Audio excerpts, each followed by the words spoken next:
뉴스야 시작합니다. 정치부 권은영 기자 나와 있습니다. 첫 번째 물음표 볼까요? 네, 첫 번째 물음표는 윤핵관 운운하면 대통령의 적입니다. 안철수 의원 발언에 대통령실이 강경한 반응을 보인 거죠? 네, 먼저 문제가 된 안철수 의원의 발언 들어보시죠. 떨어진 이유는 저는 윤핵관에서 찾습니다. 무리하게 사람들을 쳐내고 자기들만의 어떤 아성을 구축하고 자기들만의 어떤 이익 집단화되는 이 발언을 두고 대통령실 고위 관계자는 윤 대통령은 윤핵관 운운하는 자를 대통령에 대한 적으로 인식한다라고 말했습니다. 사실상 윤 대통령의 의중이라고 봐야 할 텐데 그런데 왜 적이라는 표현까지 써야 했을까? 궁금해하는 분들도 많이 있을 것 같아요. 네, 대통령실은 윤핵관이라는 표현이 가진 함의가 적대적이라고 보고 있습니다.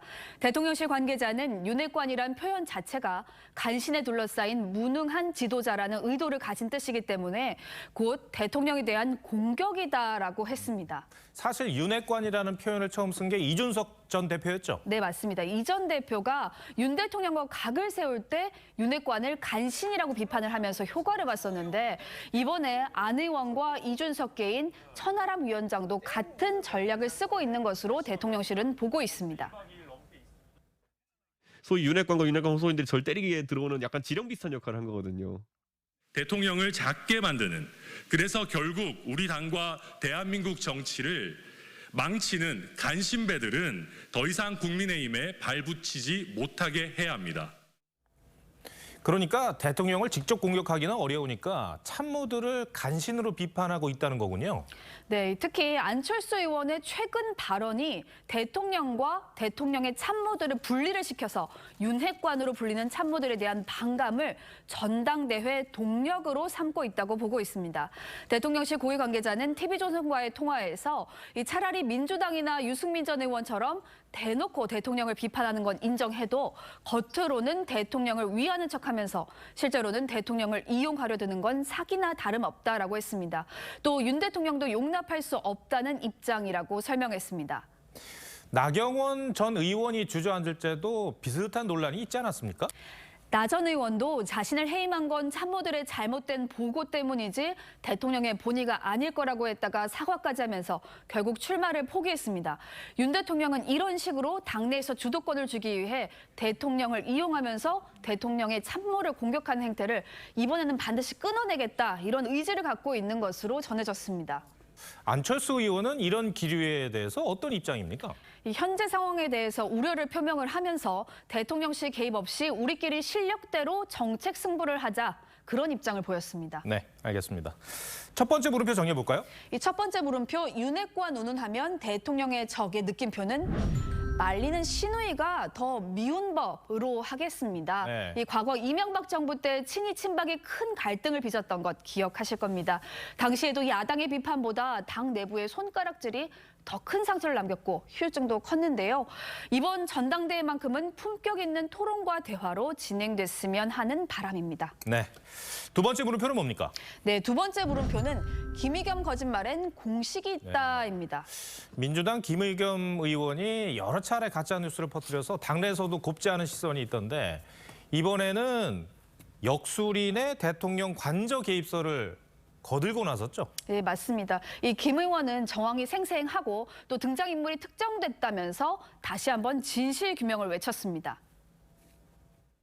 무속과 주술에 빠져있는 지도자에게 국정을 맡길 수는 없음이 자명합니다.